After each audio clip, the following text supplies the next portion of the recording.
हो गया। चलो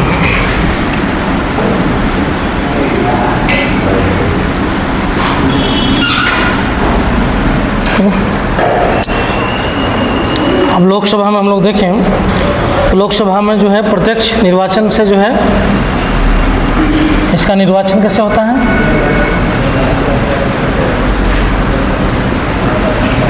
निर्वाचन देखें तो प्रत्यक्ष रूप से होता है लोकसभा सदस्यों का निर्वाचन।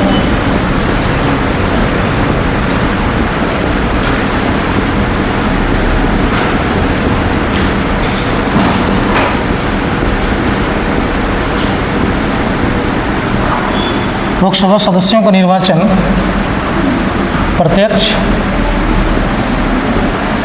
चुनाव के द्वारा होता है। ठीक है, चुनाव को जगह ऐसे कर दें प्रत्यक्ष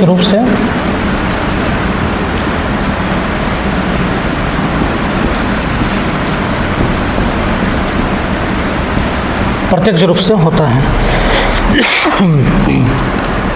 ठीक है, निर्वाचन पद्धति क्या है इसका।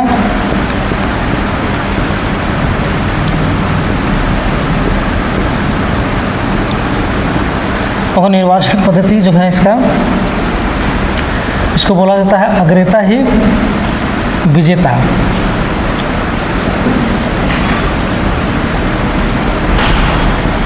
समझ में, निर्वाचन पद्धति जो है अग्रता ही विजेता।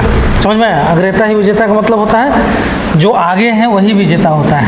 मतलब यहाँ पर कोई ऐसा तो पद्धति बना हुआ नहीं ना है कि मतलब जो है मान लीजिए जैसे राष्ट्रपति के चुनाव में था n/2 + 1 जितना आएगा तो उतना, ये तो राष्ट्रपति के चुनाव में था।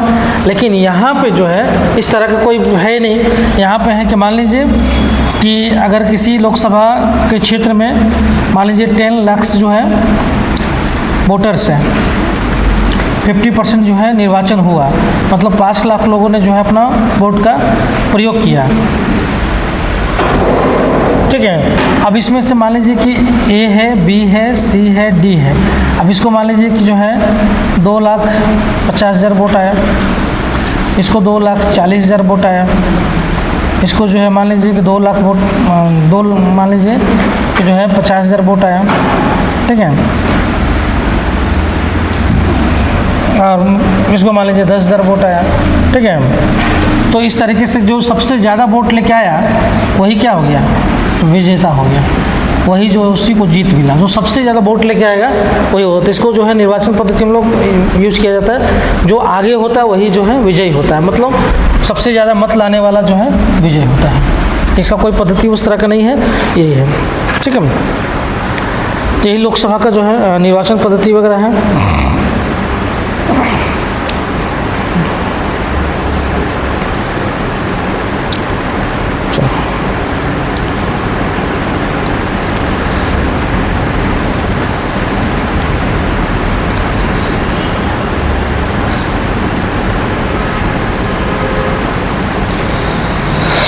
चलो नेक्स्ट है हम लोग का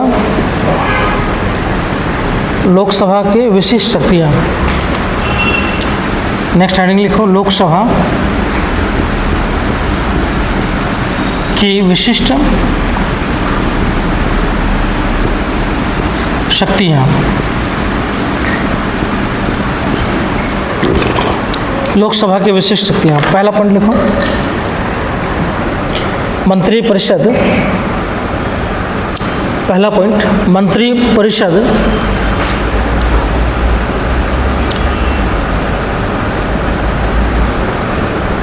सामूहिक रूप से लोकसभा के प्रति उत्तरदायी होता है, उत्तरदायी होती है। मंत्रिपरिषद सामूहिक रूप से लोकसभा के प्रति उत्तरदायी होती है, अर्थात अविश्वास प्रस्ताव के द्वारा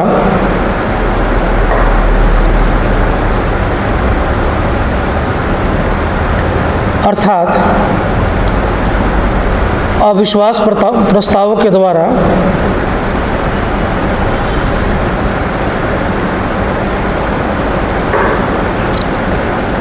प्रस्ताव के द्वारा यह मंत्रिपरिषद को हटा सकती है। यह मंत्रिपरिषद को हटा सकती है।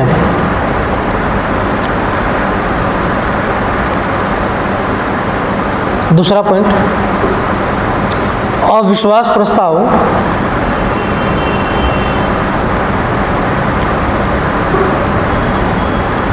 कोमा विश्वास प्रस्ताव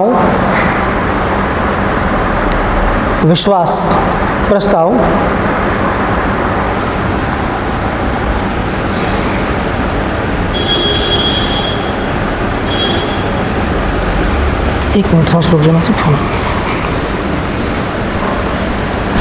हेलो हेलो, हाँ मैम।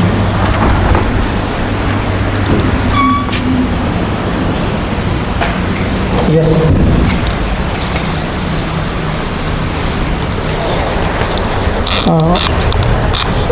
मैम, एक्चुअली मैं टीचर सी हूँ, स्पेशली जो सिविल सर्विसेज एग्जामिनेशन की तैयारी करवाता हूँ ना। You yes ma'am.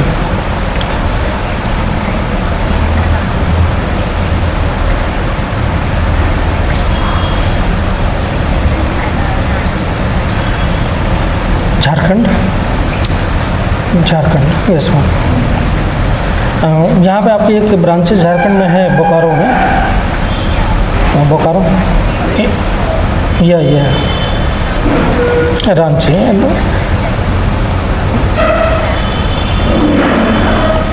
20 lakhs in 5 years. Okay.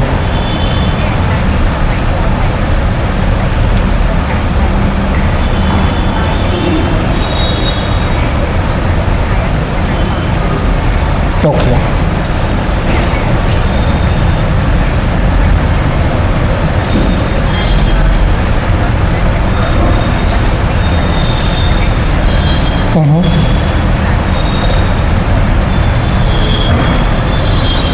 Okay.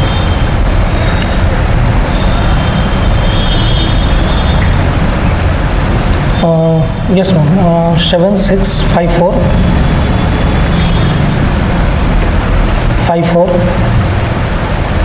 63 36 60। Okay ma'am. आप एक बार अपना जो है भेज दो, है ना, मैं देख लेता हूँ, उसके बाद फिर मैं आपको कॉल करता हूँ। Okay ma'am, thank you very much.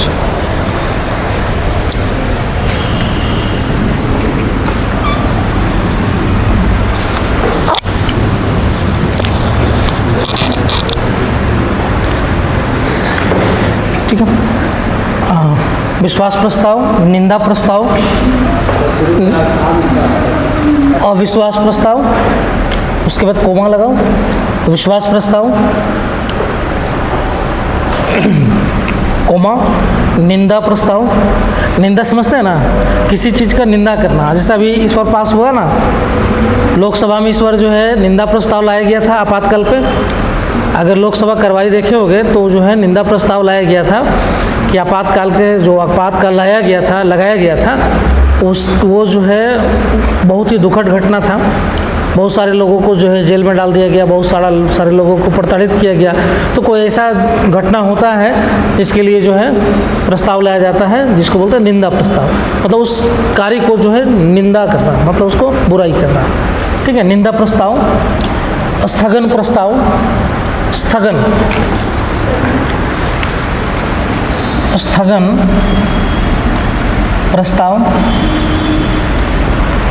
स्थगन प्रस्ताव को केवल लोकसभा में ही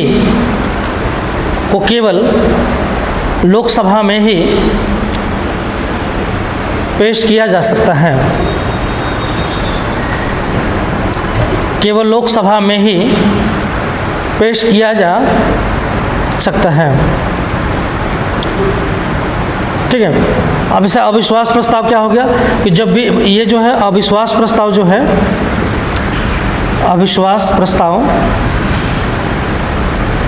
ये हमेशा जो है किसके द्वारा लाया जाता है? विपक्ष के द्वारा, क्योंकि इसको विपक्ष को लगता है कि सरकार के पास जो है बहुमत नहीं है। समझ में? जब विपक्ष को लगता है कि सरकार के पास बहुमत नहीं है, तब वो अविश्वास प्रस्ताव लेके आता है। या फिर कभी कभी ऐसा होता है, जैसे अभी हाल फिलहाल में हम लोग देखें कि 2014 से लेकर 2024 के बीच में 2 बार अविश्वास प्रस्ताव लाया गया था विपक्ष के द्वारा। कभी कभी क्या होता है कि विपक्ष किसी मुद्दे पर चर्चा करना चाहता है, लेकिन चर्चा सरकार नहीं करती है ना। तो अविश्वास प्रस्ताव एक ऐसा प्रस्ताव है जहाँ पे मतलब बहुमत के साथ पहले हर विषय पर चर्चा किया जाता है। मतलब वहाँ पे आप हर विषय पर चर्चा कर सकते हैं अविश्वास प्रस्ताव पर। तो कभी कभी अविश्वास प्रस्ताव भले उसको मालूम है विपक्ष को मेरे पास संख्या नहीं है, पास नहीं होगा, लेकिन उसके बावजूद भी जो है वो अविश्वास प्रस्ताव लेके आती है। क्यों? क्योंकि हर विषय पर जो है चर्चा करवाने के लिए। तो 2 बार अविश्वास प्रस्ताव 2014 में आया। 2014 के बाद जो है 2014 का जब इलेक्शन हुआ उसके बाद जो है जो सरकार गठन हुआ उसके खिलाफ लाया गया। 2019 में भी लाया गया, 19 के बाद वाला में। लेकिन मालूम था कि पूर्ण बहुमत तो सरकार थी, सरकार तो गिरती ही नहीं, लेकिन फिर भी अविश्वास प्रस्ताव इसलिए लाया गया क्योंकि वहाँ पर चर्चा कर सके। ठीक है, तो एक तरह से क्या होता है, अविश्वास प्रस्ताव जो है सरकार के ऊपर विश्वास नहीं होने का जो है ये प्रस्ताव दिया जाता है, और सरकार को जो है अविश्वास प्रस्ताव आने के बाद इस पे जो है अपना बहुमत साबित करना पड़ता है। अगर बहुमत साबित नहीं किए तो सरकार गिर जाता है। समझ में आया? तो सरकार गिराने के लिए जो है लाया जाता है। लेकिन अब हम लोग ये भी बोल सकते हैं कोई ज़रूरी नहीं कि सरकार गिराने के लिए ही लाया जाता हो। कभी कभी किसी विषय पर चर्चा नहीं होता है तो उस चर्चा को करने के लिए भी लाया जाता है। जैसे 2019 के बाद वाला जो सरकार थी उसमें मणिपुर पर चर्चा नहीं करती सरकार, तो अविश्वास प्रस्ताव ला के मणिपुर पर चर्चा करवाया गया था। ठीक है, तो कभी कभी यह भी किया जाता है। ठीक है, उसके बाद जो है स्थगन प्रस्ताव। स्थगन प्रस्ताव होता है कभी कोई ऐसा विषय हो जिसका चर्चा करना आवश्यक है। ठीक है, तो सारे काम काज को छोड़कर जो उस विषय पर चर्चा करने के लिए स्थगन प्रस्ताव लाया जाता है। मतलब स्थगित कर दीजिए काम को और इस विषय पर चर्चा कीजिए। जैसे आपको याद होगा कि जो है नीट मुद्दे पे जो है नीट मुद्दे पे जो है राहुल गांधी लेके आए थे प्रस्ताव कि जो है इस पे चर्चा होना चाहिए, क्योंकि जो है करोड़ों भारतीयों करोड़ों स्टूडेंट्स का जो है भविष्य का सवाल है, तो इसलिए जो है इसमें चर्चा होना चाहिए। लेकिन चूँकि इस पर चर्चा का अनुमति नहीं दिया गया। ठीक है, तो इसलिए लाया जाता है स्थगन प्रस्ताव लाया जाता है। अगर मान लीजिए पास हो जाता है, अगर लोकसभा अध्यक्ष मान लेते हैं तो जो है और कामकाज को छोड़कर उस विषय पर चर्चा किया जाता है, यही स्थगन प्रस्ताव है। लेकिन ये सारे के सारे जो है चीज़ें कहाँ पर आता है? लोकसभा में। ठीक है, चलो नेक्स्ट। बजट लोकसभा में ही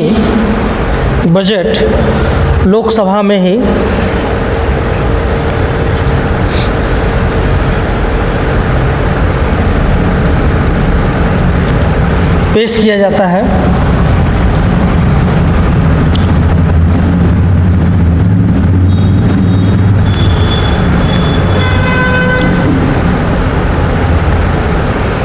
नेक्स्ट, धन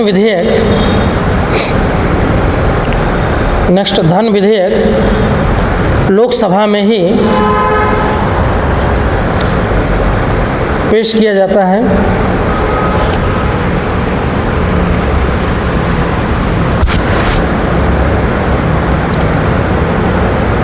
नेक्स्ट, अनुदान की मांगे, अनुदान ग्रांट उसको बोलते हैं, अनुदान की मांगे लोकसभा में ही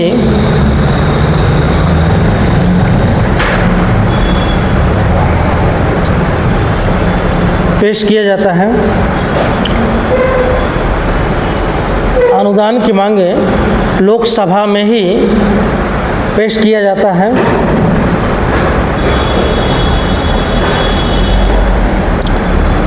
नेक्स्ट, लोकसभा साधारण बहुमत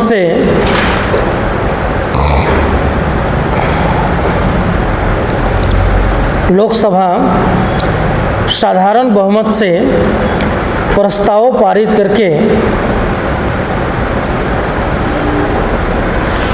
लोकसभा साधारण बहुमत से प्रस्ताव पारित करके राष्ट्रीय आपातकाल को समाप्त कर सकती है। राष्ट्रीय आपातकाल को समाप्त कर सकती है।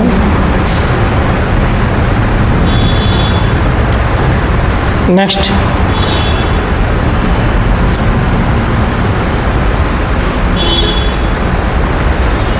संख्या बल के कारण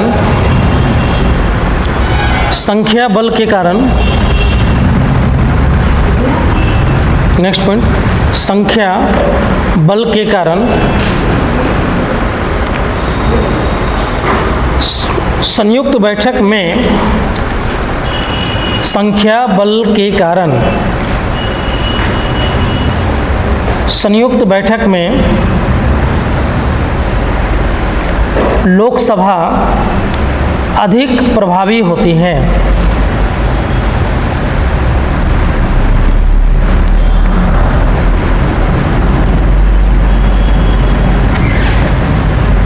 अधिक प्रभावी होती है।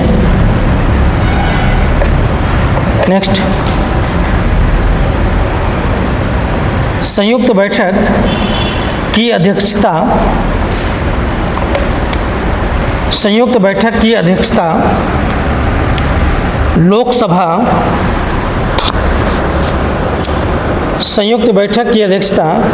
लोकसभा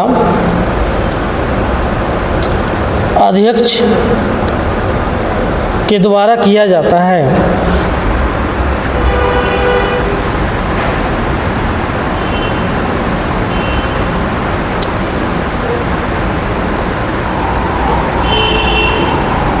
नेक्स्ट, संयुक्त बैठक में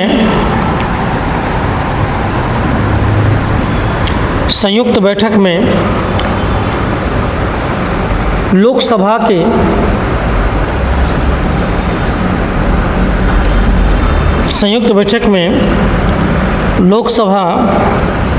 के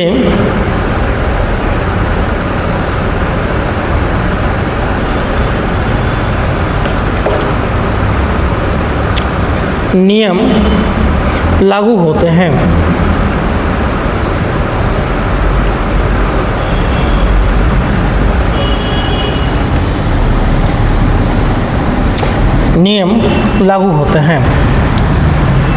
अब देखो, जैसे हम लोग बात किए थे कि राज्यसभा में जो है, जैसे राज्यसभा का विशिष्ट शक्ति होता है कौन कौन सा विशिष्ट शक्ति है? 249, आर्टिकल 249 और 312 और 67, ठीक है। तो उसी तरीके से लोकसभा में भी जो है कुछ विशिष्ट शक्ति इनको प्राप्त है, जो सिर्फ लोकसभा में होता है। जैसे बहुमत साबित लोकसभा में ही होता है। मंत्रिपरिषद का सामूहिक रूप से उत्तरदायित्व लोकसभा के प्रति होता है। लोकसभा में धन विधेयक लोकसभा में ही लाया जा सकता है, समझ में? धन विधेयक लोकसभा में ही आता है। वित्त विधेयक भी लोकसभा में ही लाया जाता है, प्रथम श्रेणी का। उसके अलावा जो है बजट लोकसभा में ही लाया जाता है, समझ में? बजट लोकसभा में ही होता है। अनुदान की मांग लोकसभा में पास होता है। अनुदान की मांग समझते हैं क्या होता है? अनुदान, ग्रांट, हम शायद जिक्र किए आप लोग को। जैसे होता क्या है कि जैसे मान लो जो भी मंत्रालय का खर्च होता है, मंत्रालय का जो है विभाग का खर्च होता है, ठीक है। मंत्रालय का विभाग का खर्च होता है, ठीक है। इस विभाग में जो है हर विभाग का अपना खर्च होता है, ठीक है। ये सारे विभागों का जो है एक मंत्रालय जो है क्या करता है, एक मंत्रालय के अंतर्गत होता है। अब ये मंत्रालय जो है, ये विभाग का जो खर्च है, इसका पैसा कहाँ से लेगा? इसका पैसा जो है, जो भी खर्च उसके पास है, उसका पैसा जो है वो मांगेगा कहाँ से? संचित निधि से लेगा ना। तो संचित निधि से मांगने के लिए ये क्या करता है? अनुदान मांगता है कि हमको अनुदान चाहिए। तो अनुदान जो है मांगेगा, और यही अनुदान इसी तरीके से जो है सारे मंत्रालय का जो है पैसा खर्च क्या होता है, सामूहिक रूप से अनुदान हो जाता है। और यही अनुदान की मांग जो है पास किया जाता है, सारे अनुदान की मांग पास किया जाता है। जब अनुदान की मांग पास होता है तो उसके बाद फिर इसको विनियोग विधेयक में निकाल लिया जाता है पैसा। जितना पैसा जोड़ा गया उतना पैसा जो है हम लोग विनियोग विधेयक के माध्यम से निकाल लेते हैं। कहाँ से? संचित निधि से। ठीक है, तो जो मंत्रालयों को जो मांग होता है वही होता है अनुदान की मांग। ठीक है, बजट में ये प्रोविज़न होता है। ठीक है, तो अनुदान की मांग जो है वहीं पे होता है। बहुमत का प्रस्ताव जो है पारित, बहुमत से प्रस्ताव पारित कर जो है आपातकाल को भी हटा सकते हैं लोकसभा में ही, क्योंकि सरकार जो है उत्तरदायित्व तो कहाँ होता है, लोकसभा में।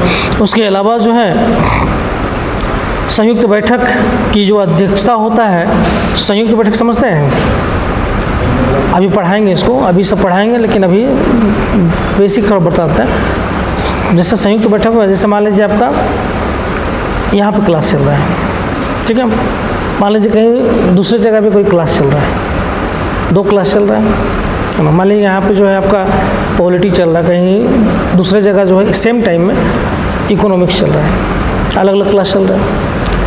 कभी कभी क्या होता है कि कभी कभी जो है दोनों को मिला दिया जाता है, क्लास को मर्ज कर दिया गया, और जो है एक साथ जब बैठक होता है इकोनॉमिक्स और पॉलिटी मिला के, तो उसको क्या बोले, संयुक्त बैठक। मतलब जब लोकसभा और राज्यसभा का एक साथ बैठक का आयोजन हो जाता है, तो संयुक्त बैठक की घोषणा कौन करता है? राष्ट्रपति करते हैं। कब होता है? जब लोकसभा और राज्यसभा में विवाद हो जाए, किसी विधेयक को लेकर जो है, विधेयक को लेकर लोकसभा और राज्यसभा में विवाद हो जाए। विवाद कब हो सकता है? तो मान लीजिए लोकसभा जो है पास कर दे कोई विधेयक को, लेकिन राज्यसभा जो है उसको पास नहीं करता, राज्यसभा पास नहीं करे, या राज्यसभा जो है लटका कर रख दे 6 महीना तक, तब माना जाता है कि दोनों के बीच में विवाद हो गया। तब ऐसी स्थिति में राष्ट्रपति क्या करते हैं, बिल को पारित करवाने के लिए संयुक्त बैठक का आयोजन करवाते हैं। अब संयुक्त बैठक में जो है क्या होता है, लोकसभा राज्यसभा का एक साथ बैठक होता है, और उसमें जो है लोकसभा का ही नियम लागू होता है। लोकसभा अध्यक्ष उसकी जो है क्या करते हैं कि लोकसभा अध्यक्ष उसकी कार्यवाही की अध्यक्षता करते हैं। तो सिंपल सी बात है, वही जब अध्यक्षता करेंगे तो नियम तो लोकसभा वाला ही लागू होगा, और उसमें जो है प्रस्ताव रखा जाता है, और उसमें बहुमत से जो भी उपस्थित लोग होते हैं उनका बहुमत, दोनों को मिलाकर बहुमत अगर आ गया तो पास हो जाता है। तो उसमें क्या होता है कि प्रेफरेंस मिल जाता है ना लोकसभा को। लोकसभा में तो सरकार के पास है ही बहुमत, राज्यसभा का सदस्य संख्या कम है, मान लीजिए राज्यसभा का 245 ही है, लोकसभा का 543 है, समझ में। अब मान लो कि अगर हम लोग ये लें एग्जाम्पल लो, तो मान लीजिए लोकसभा का 545 ले लेते हैं, चलो, और इसका 245 ले लेते हैं, सब उपस्थित हो गया, मान लो सब उपस्थित हैं, तो कितना हो गया? 790 है ना।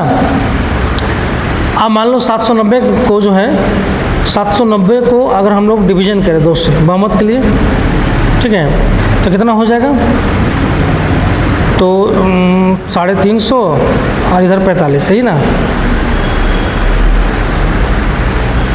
395 चाहिए, यही चाहिए ना, 395। चलो,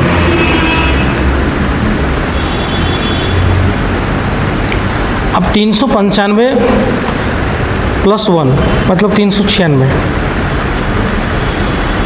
अगर किसी के पास जो है लोकसभा में ही, लोकसभा में अगर किसी के पास जो है 400 सीट है, तो आसानी से पास करवा लेगा। राज्यसभा से मतलब ही नहीं है उसको, क्योंकि टोटल है ना, राज्यसभा लोकसभा दोनों मिला दिए हैं। लोकसभा मान लीजिए राज्यसभा में उसको नहीं है, क्योंकि राज्यसभा में सीट आने का मतलब, सीट आने के लिए राज्यों में उसको सरकार होना चाहिए। अगर राज्य में सरकार है तभी तो सीट आप ज़्यादा लेके आ पाएंगे, नहीं है तो कम सीट होगा। तो ऐसी स्थिति में लोकसभा में अगर 400 अगर उसको सीट है तो उसको ज़रूरत ही नहीं है जो है राज्यसभा में उसका सीट हो या ना हो। राज्यसभा पास नहीं कर रहा था, लेकिन संयुक्त बैठक में क्या हुआ, झट से पास हो जाएगा, क्योंकि यहाँ पर प्रभाव किसका है, लोकसभा का। क्योंकि 790 मतलब 395 में मालूम चला कि 545 तो लोकसभा इसमें हो गया, नहीं 300 जिसके पास है तो उसको लाना कितना है, 300 है तो 96 सीट उसको राज्यसभा से जोड़ना है। आराम से जोड़ लेता है तो पास हो जाता है। जिसमें लोकसभा का जो है इसमें प्रभाव ज़्यादा होता है संयुक्त बैठक में। ये तब बुलाया जाता है जब किसी बिल पे, विधेयक पर जो है गतिरोध हो जाए लोकसभा और राज्यसभा के बीच में, ठीक है। लेकिन संविधान संशोधन विधेयक पर संयुक्त बैठक का आयोजन नहीं होता है, क्योंकि संविधान संशोधन विधेयक में कर देंगे तो फिर तो सब पास कर लिया जाएगा, इसलिए उसको अलग अलग ही हम लोग करते हैं, ठीक है। यही जो है आपका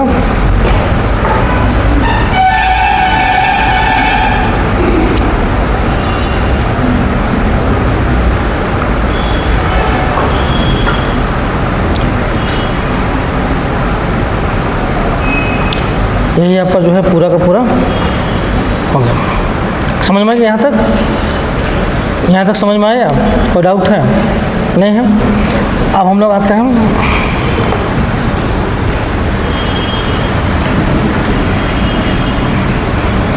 अब दोनों को अलग अलग पढ़ा दिए, अब हम लोग एक साथ लेके चलेंगे दोनों सदन को, संसद को, है ना। दोनों का जो कुछ खास था वो हम बता दिए तुम लोग को सेपरेट करके।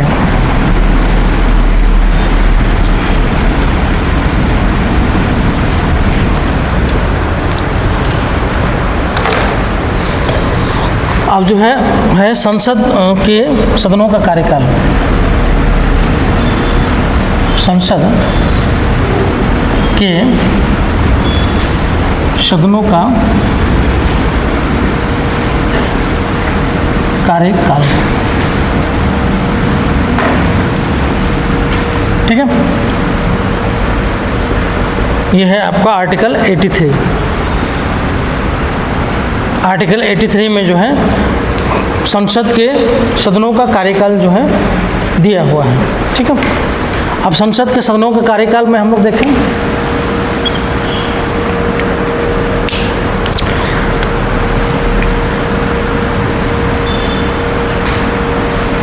लोकसभा का कार्यकाल कितना है? 5 साल, है ना। लेकिन जो है राष्ट्रपति 5 वर्ष पूर्व भी इसे भंग कर सकता है, इसे भंग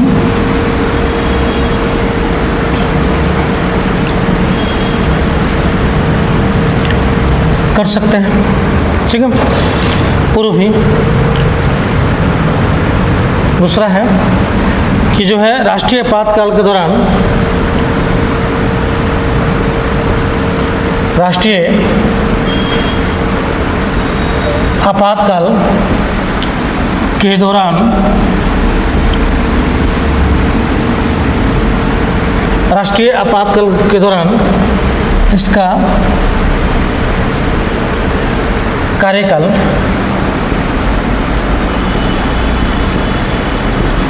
1 वर्ष तक बढ़ाया जा सकता है, बढ़ाया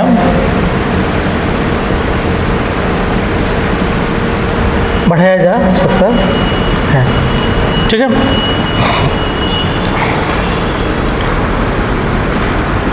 क्लियर? राष्ट्रीय आपातकाल में जो है 1 साल तक जो है इसका कार्यकाल बढ़ाया जा सकता है, ठीक है, संसद के द्वारा।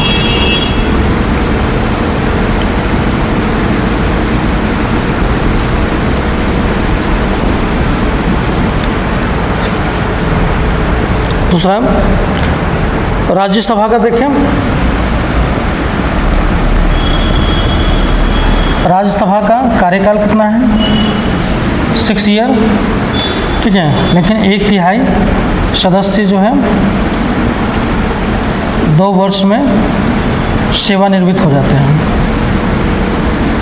सेवानिवृत्त हो जाते हैं। उसके अलावा है ये जो है स्थायी सदन है, स्थायी सदन है, अर्थात इसको कभी भी भंग नहीं किया जा सकता,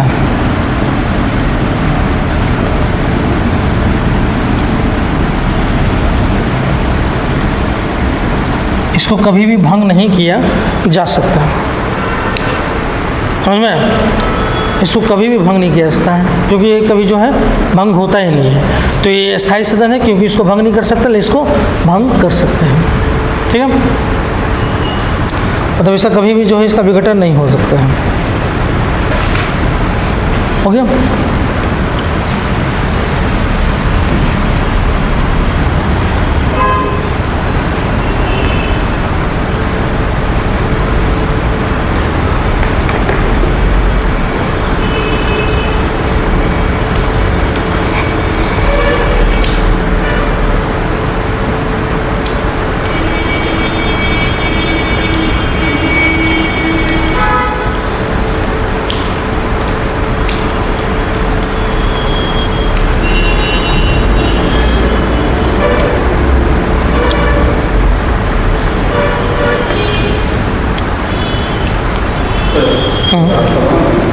वन सदस्य जो 2 साल में सेवानिवृत्त हो गए, तो उस पर क्या मतलब अल्टरनेटिव चलता है?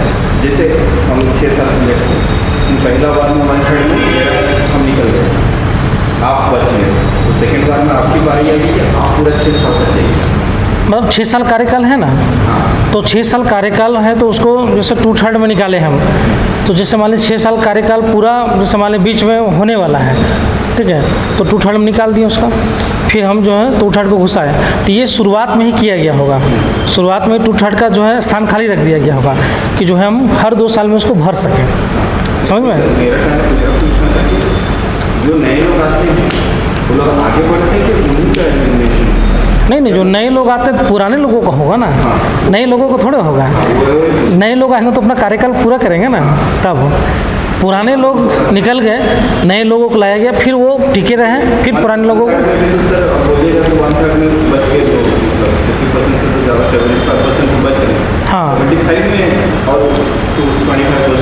हाँ हाँ, तो उसको पुराने लोगों को हटाया जाता है, फिर नए लोगों को लाया जाता है। देखते हैं ना कि इनका सदस्यता जो है पूरा हो रहा है।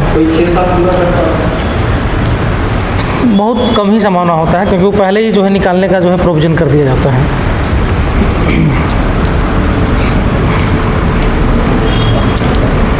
चलो नेक्स्ट हो गया ना।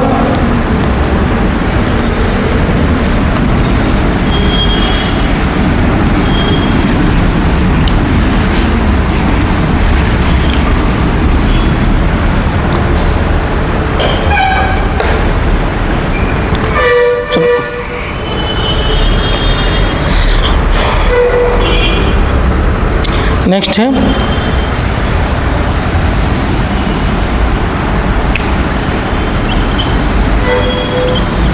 योग्यताएं। योग्यताएं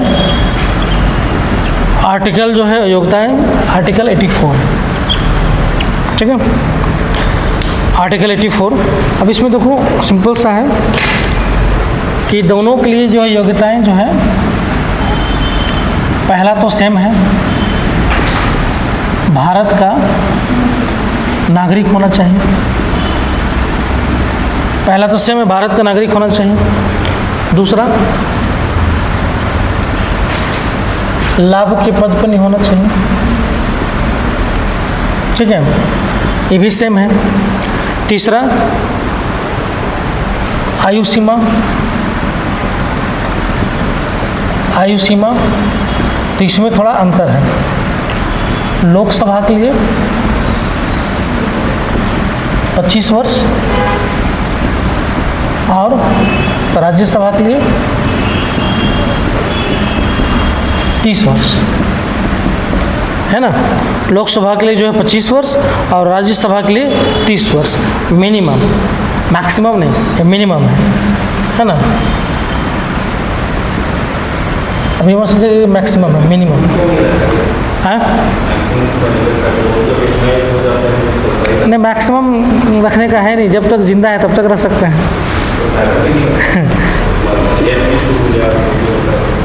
नहीं मतलब एक्चुअली है कि देखो सांसद वाला ही तो है। अभी जैसे देखो चूँकि योग्यता में बनाया जा सकता था, लेकिन चूँकि इसमें नहीं रखा गया है कि मतलब उस तरीके का जो है बार बार मौका दिया गया है पार्लियामेंट में, है ना। चुन के आइए, और जो है एक्सपीरियंस जितना रहेगा उतना ज़्यादा अच्छा काम करेगा, है ना। तो रखा तो जाता था, यही तो अभी बात हो रहा था ना कि जैसे बीजेपी का जो जैसे पिछली बार जो है जैसे बहुत सारे जो लाल कृष्ण आडवाणी थे, मुरली मनोहर जोशी थे, और भी बहुत सारे जो है नेता थे जिनको जो है एज उनका लगभग 74 साल नियम बनाया गया था कि 74 साल पूरा हो जाएगा, उसके बाद जो है सबको जो है एडवाइजरी कमेटी में रख दिया जाएगा। मतलब है कि वो जो है सब पार्टी को एडवाइज करेंगे कैसे जो है आगे बढ़ना है, कैसे कम करना है, एडवाइजरी कमेटी में रख दिया गया, है ना। अब उनको इलेक्शन नहीं लड़वाया गया, ये नियम बनाया गया था।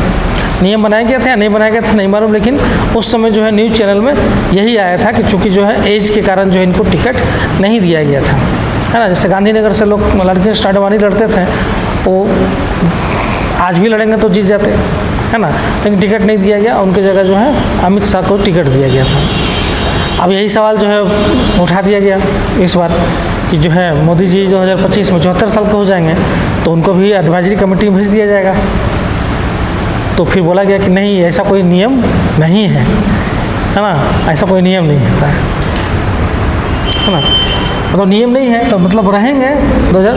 अब तो बोलते हो कि लोकसभा में परसों उनका भाषण सुनोगे तो बोलेंगे कि अभी तो ये मतलब तीसरा कार्यकाल है, हाँ ये तो तीसरा है, अभी 20 साल और है ना। मतलब 20 साल अभी और है, मतलब 4 टर्म और है। मतलब वो जो बोला गया वो गलत नहीं बोला गया, मतलब जो है वो अभी 20 साल तक और अभी सरकार में रहेंगे भी नहीं रहेंगे। बोले कभी तो ये तो 15 साल है, 20 साल और रहना भी, ठीक है। कांग्रेस को बोले कि तुम 20 साल तक विपक्षी में रहोगे। तो राज्यसभा जो है 30 हो गया, ठीक है। चौथा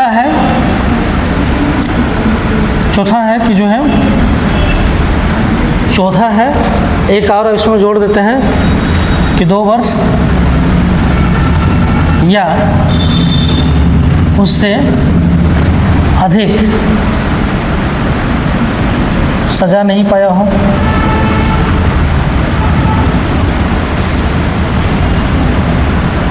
ठीक है। तो 2 साल से अधिक सज़ा पाया रहेगा तो भाई तो उस खड़ा होने पर उस पर पाबंदी लग जाता है। 2 साल से अधिक में सदस्यता ही खारिज हो जाता है ना। तो ये भी है कि 2 साल या उससे अधिक का अगर सज़ा पाया हुआ हो, जैसे लालू यादव जी हैं, हाँ किसी भी सदस्य हो, कोई भी सदस्य हो।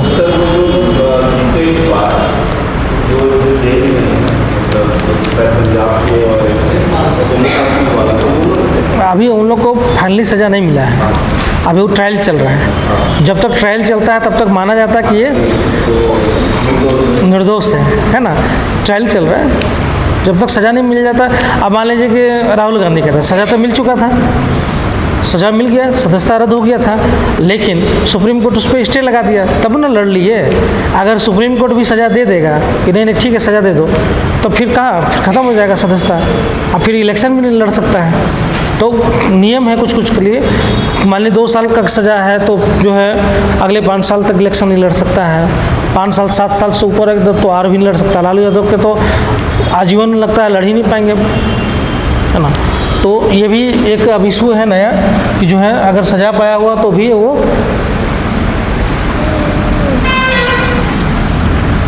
सज़ा 2 वर्ष या उससे अधिक सज़ा नहीं पाया हो, ठीक है, नहीं पाया हो तो वो लड़ सकता है। पांचवा था पहले कि जो है पांचवा है किसी राज्य के मतदाता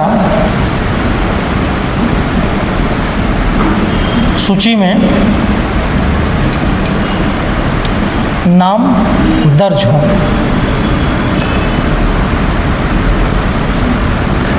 नाम दर्ज हो, ठीक है।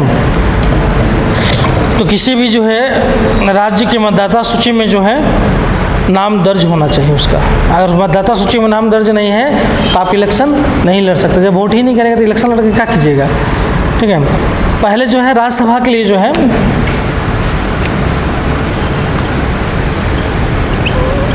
राज्यसभा के लिए जो है ये था कि जो है राज्यसभा का कोई अगर चुनाव में खड़ा होना चाहता था तो उस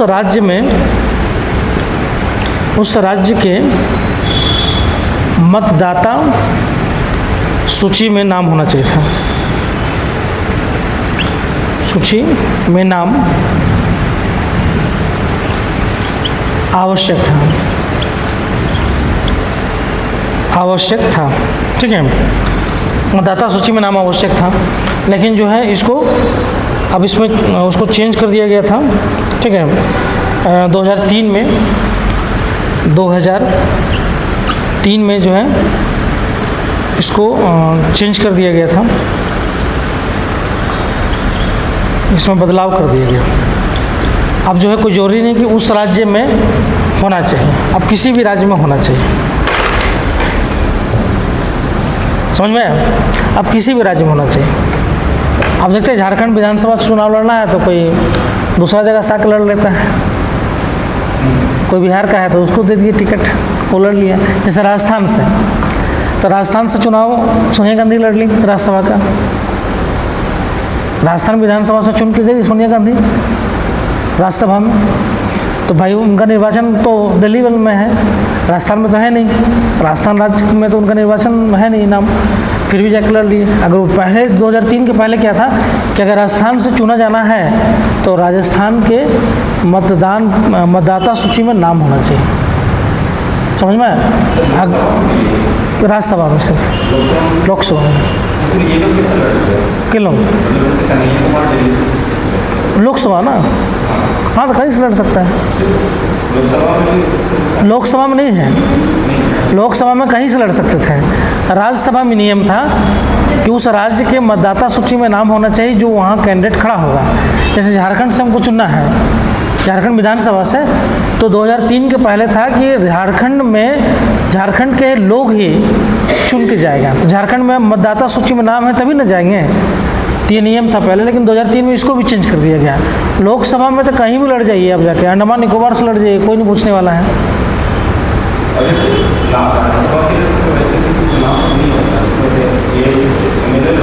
हाँ तो चुनाव तो होता है ना, तो MLA लगी वोट करता है तो चुनाव तो होता ही है, गोपनीय मत होता है इसमें। कोई नागरिक जो पहले फॉरेनर था लेकिन उसको ये इंडियन सिटीजनशिप मिल गई, तो क्या वो चुनाव लड़ सकता है? अगर इंडियन सिटीजनशिप मिल गया तो भारत का नागरिक हो गया, तब लड़ सकता है। अगर इंडियन सिटीजनशिप मिल गया तब तो भारतीय नागरिक हो गया ना, तब तो लड़ सकता है।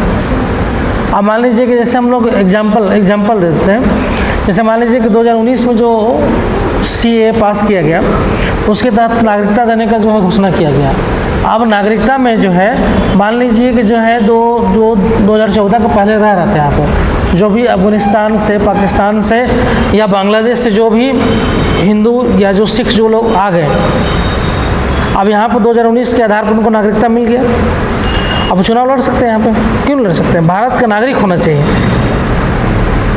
विदेशी नागरिक नहीं होना चाहिए। तो जब तक नागरिकता नहीं मिला तब तक नहीं लड़ सकते। नागरिकता मिलेगा तो बहुत सारा सुविधा मिल जाएगा आपको, नागरिकता मिल जाएगा तो आपको भोजन का अधिकार मिल जाएगा, फंडामेंटल राइट का अधिकार मिल जाएगा, वैसे राइट जो आपको नहीं मिल रहा था, जितने भी सरकार की योजना है सबके भागीदारी हो जाएंगे। यही ना होता है। अभी झारखंड में हाई कोर्ट बोला, झारखंड में अभी क्या है कि बांग्लादेशी लोग आके जो है यहाँ पे माइग्रेट होकर यहाँ पे बस जा रहा है, दिया ना हाई कोर्ट डिसीजन दिया कि राज्य सरकार को बोला कि भाई आप पहचान कीजिए कि जो है, क्योंकि इस तरीके से क्या है कि जो भी बांग्लादेशी जो है झारखंड में आकर और यहाँ पे फर्जी बना ले रहे हैं, बन जाता है, बनाने वाले बहुत लोग हैं। फर्जी उनका जो है वोटर ID बन गया, फर्जी जो है आधार कार्ड बन गया, ठीक है। तो एक तरह से तो है तो दूसरे देश का नागरिक, आकर यहाँ पर रहने लगे और यहाँ के संसाधनों का उपयोग कर रहे हैं, तो यहाँ के जो लोग हैं उनका संसाधन क्या होगा?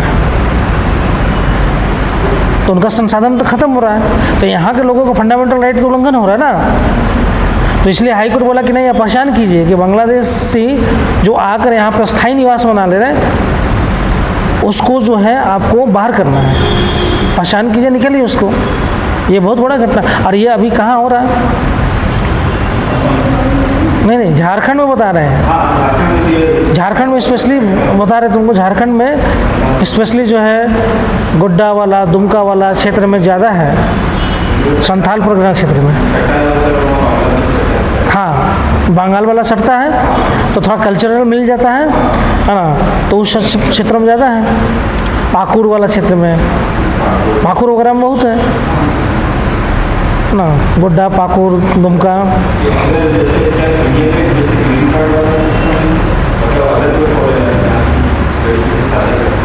नहीं, यहाँ कोई ग्रीन कार्ड और वाइट कार्ड नहीं है।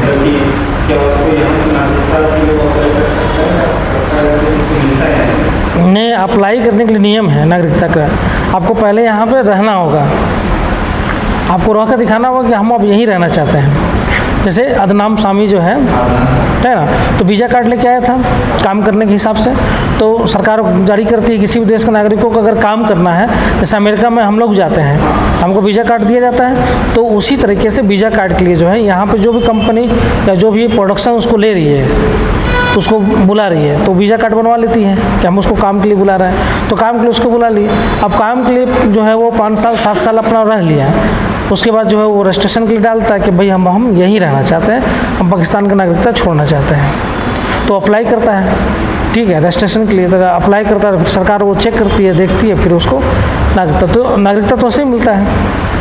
आप रजिस्ट्रेशन के माध्यम से भी नागरिकता ले सकते हैं, है ना, रजिस्ट्रेशन दे के आप नागरिकता ले सकते हैं, लेकिन सरकार को डिपेंड करता है वो नागरिकता देगी कि नहीं देगी। लेकिन यहाँ तो घुसपैठिया है ना, यहाँ तो अवैध रूप से घुस गए ना, अवैध रूप से घुसे, अलीगल रूप से रह रहे हैं। और सबसे बड़ी बात है इसमें ये भी पेपर के आर्टिकल्स पढ़े थे, इसमें जो सबसे बड़ा टारगेटेड जो होता है, ये टारगेटेड होता है कि जो खासकर जो पाकुड़ उकुड़ वाला क्षेत्र में है, वहाँ पे शादी विवाह कर लेते हैं ये टारगेटेड में। अब जब कर लेते हैं तो फिर ऑटोमेटिक वहाँ पे जो है संपत्ति वगैरह भी खरीदने के लिए अधिकारी बन जाते हैं, वो भी खरीद लेते हैं, है ना। तो धीरे धीरे क्या हो रहा है, वो धीरे धीरे कम हो रहा है और आबादी बढ़ते जा रहा है। इसलिए जो है इसमें जो है स्पेशली जो है हाई कोर्ट आज सरकार को एकदम नोटिस डाल दिया है कि आप जो है इसको पता लगाइए, एक जो है इलीगल जो है माइग्रेशन कितना है यहाँ पे। यही चीज़ तो सेंट्रल गवर्नमेंट भी तो कर रही थी ना।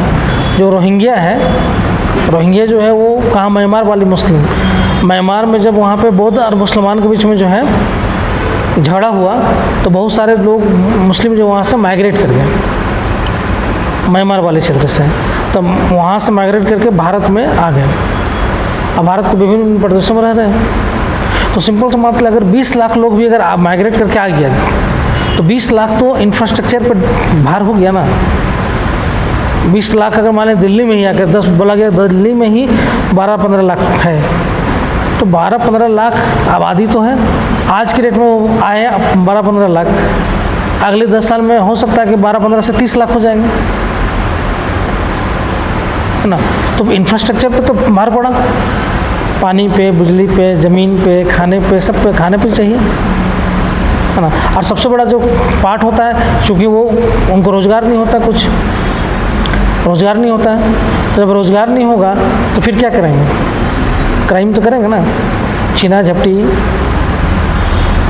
ये सरकार का ये आर्टिकल्स में था कि जो रोज़गार, तो मान लें कि आप नागरिक हैं ही नहीं, आप रिफ्यूजी हैं, तो रिफ्यूजी आए तो आपको रोज़गार कौन देगा, कोई नहीं देगा, तो फिर आप करेंगे क्या। तो फिर आप या तो निर्भर है किसी के ऊपर, या तो मान लीजिए छोटा मोटा मजदूरी करेंगे, या तो फिर आप वो भी नहीं मिल रहा, आप जो है चोरी करेंगे, डकैती करेंगे, छीना झपटी करेंगे। दिल्ली वगैरह में जो है चेन स्नैचिंग खूब होता है, बहुत सारा अलग अलग चीज़ें होता है, घर में चोरी हो जाता है। तो ये सब जो है लगाया गया कि ये सब चीज़ें होता है, तो इसलिए बोला गया कि भाई इसको जो है हम क्या करेंगे। तो इसका एक उपाय क्या निकाला गया मालूम है, इसी का उपाय है निकाला गया सेंट्रल गवर्नमेंट NRC। आपको यहाँ का स्थाई जो है दिखाना पड़ेगा कि हम यहाँ पे स्थायी रूप से बसे थे, तो उसका एक टाइम लिमिटेशन, जैसा भी असम में लागू करने का बात हो रहा है, तो 1971 डेडलाइन है। 1971 के पहले जो रह रहा है उसी को माना जाएगा वहाँ का नागरिक।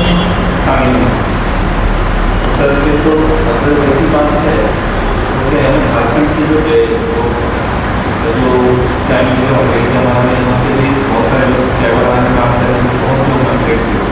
हाँ, तो जो भी गए तो अगर 1900 तो फिर नहीं, तो फिर वो तो फिर वहाँ पे 100 कहाँ से दिखाएंगे, वो तो मजदूर के रूप में दिखाएंगे ना। फिर तो वो यहाँ पे झारखंड का निवासी तो है ही वो। नहीं सर, बहुत लोग होते हैं कि उस टाइम पे चले गए जहाँ पे ब्रिटिश टाइम 1800 आसपास में थे, तो गए तो फिर वहाँ के निवासी बन गए। या बहुत लोग होते हैं कि वहाँ पे उनको वो दर्जा नहीं दिया गया, इसकी लड़ाई तो दर्जा मिल जाएगा फिर। अगर 1971 के पहले अगर कोई भी अगर वहाँ पर रह रहा है, अगर वो अपना रजिस्ट्रेशन दिखा दे या कागज़ दिखा दे या पेपर दिखा दे तो उसको मिल जाएगा ऑटोमेटिक।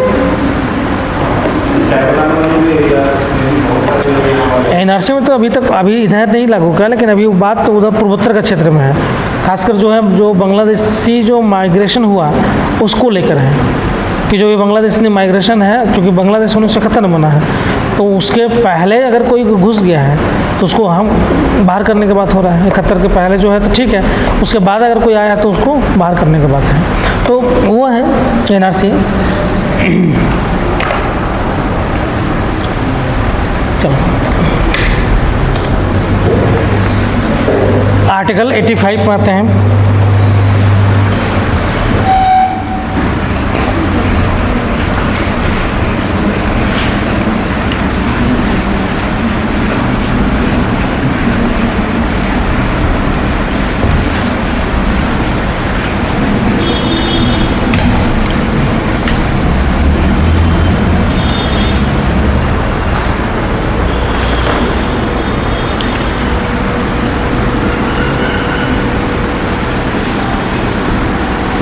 आर्टिकल 85 में जो है संसद सत्र के बारे में बताया गया है।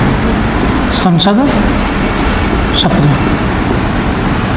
ठीक है, पार्लियामेंट्री सेशन, ठीक है। इसमें पहला है कि राष्ट्रपति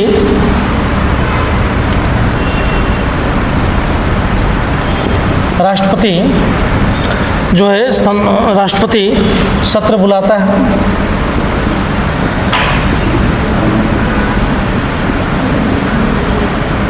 है, तथा सत्र का अवसान करता है, तथा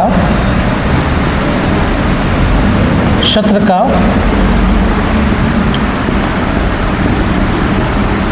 अवसान करता है, ठीक है। दूसरा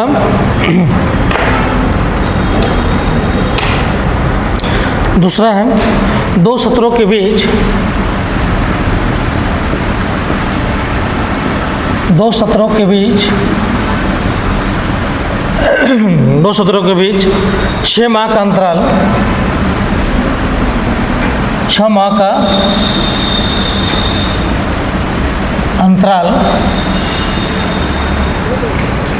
अंतराल नहीं होना चाहिए।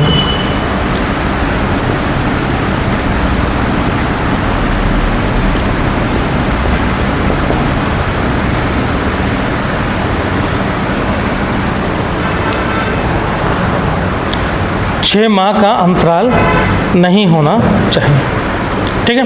तो 6 माह से अधिक नहीं होना चाहिए, 6 माह से जो है अधिक नहीं होना चाहिए।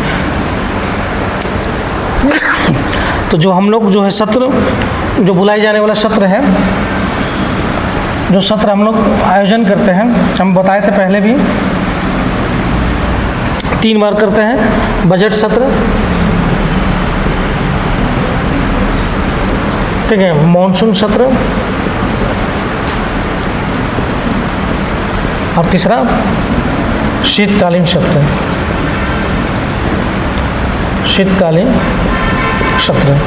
ठीक है, यही है। तो ये बताया बजट सत्र जो है फरवरी टू मई, जुलाई टू अगस्त और नवंबर टू दिसंबर, ये 3 सत्र का जो है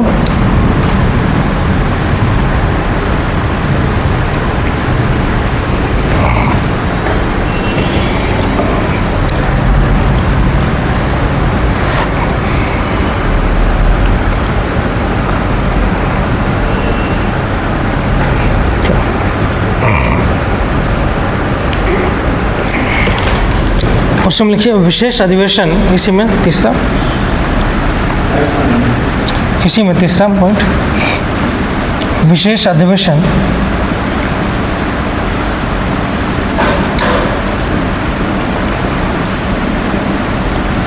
भी बुलाए जा सकते हैं।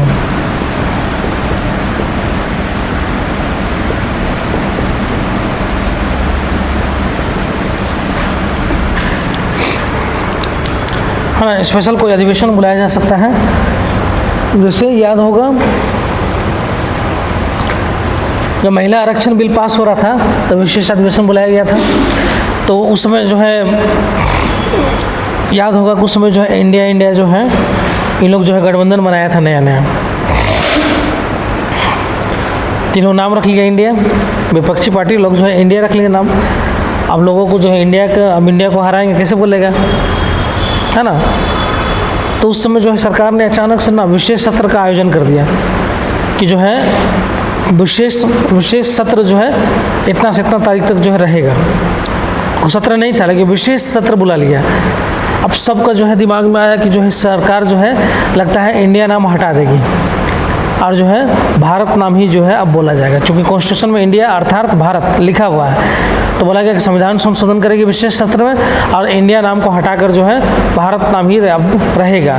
सबको दिमाग में ही था कि सरकार तो अब ये करेगी, इंडिया नाम हटा देगी, कि इंडिया नाम हटा देंगे तो इंडिया बोलेगा ही नहीं अब कोई, सब भारत बोलेगा। उसमें कुछ मिल भी रहा था, शायद G20 वगैरह में भारत नाम ही यूज किया जा रहा था, इंडिया नहीं, याद है उसमें भारत नाम यूज कर रहा था। तो पूरा सबको सस्पेंस बना हुआ था कि सरकार जो है विशेष सत्र बुलाई है, जरूर जो है इसमें संशोधन करके जो है सिर्फ भारत नाम होगा। लेकिन विशेष जो है सत्र बुलाया गया और उसमें जो है भारत नाम का बात ही नहीं था, महिला आरक्षण बिल लेके आ गई सरकार। समझ में आया? सब जो है बहुत चक्का हो गया। अरे सोचे थे भारत नाम इंडिया नाम चेंज करेगी सरकार, और सीधे जो है ये तो महिला आरक्षण बिल कोई सोचा भी नहीं था कि महिला आरक्षण बिल को पास करवाएगी सरकार। समझ में? अचानक से महिला आरक्षण बिल पास कर दिया गया। विशेष सत्र में जो है महिला रिजर्वेशन बिल पास किया गया। 33% जो है महिलाओं को लिए अब लोकसभा और राज्य विधानसभा में सीट रिजर्व रहेगा, है ना, 33%। लेकिन अभी लागू नहीं हुआ है, लागू होगा 2029 से, जब जनगणना होगा तब। इसका मतलब जनगणना होगा और सीट का जो है हमको लगता है सीट का भी संख्या शायद बढ़ाया जाए, है ना, सीट का संख्या बढ़ाया जाएगा, हो सकता है 26 में जो है सीट का संख्या बढ़ाने का फिक्स है ना, 2026 तक फिक्स है। 2026 में जो है सरकार उसमें सीटों की संख्या या तो एक्सटेंशन कर देगी 1971 की जनसंख्या को, या फिर करंट जनसंख्या को लेगी, जनगणना होगा। समझ में? जनगणना होगा 2021 के, जो भी हुआ नहीं होने वाला है, अब कब होगा नहीं मालूम। अगर 2021 में होने वाला था, 2011 में हुआ था लास्ट, 21 में होने वाला था, लेकिन चूंकि कोरोना था तो नहीं हो पाया, तो हो सकता है कभी भी करवाया जा सकता है उसको। तो जनगणना होगा, हो सकता है उसमें कर देगा सीटों की संख्या, समझ में? तो फिर अनबैलेंस्ड हो जाएगा, क्योंकि जो है उत्तर भारत का जनसंख्या तो बहुत तेज़ी से बढ़ा, लेकिन दक्षिण भारत का जनसंख्या तेज़ी से नहीं बढ़ा। क्योंकि दक्षिण भारत का जो है जो राज्य है वहाँ पे जो है सब एजुकेशन वाला राज्य है, एजुकेटेड लोग हैं। तो सिंपल सा बात है, वहाँ पर लोगों ने जो है परिवार नियोजन को बहुत अच्छे तरीके से अपनाया। तो वहाँ पे हर फैमिली में एक बच्चा या 2 बच्चा, उससे ज़्यादा नहीं हुआ। लेकिन नॉर्थ इंडिया में देखेंगे तो जनसंख्या दुगुना तिगुना चौगुना भाग गया सब राज्यों का। अरे यूपी, है ना, MP, राजस्थान, ठीक है, बिहार का तो कहीं नहीं है ना। इतना जनसंख्या की जनघनत्व में नंबर 1 है, जगह नहीं है, घर सटा के बना रहे हैं सब। जनघनत्व तो समझते हैं ना, मतलब 1 प्रति किलोमीटर में जो है कितना जनसंख्या रहता है, सबसे ज़्यादा बिहार में है। जितना जनघनत्व रहेगा उतना हौज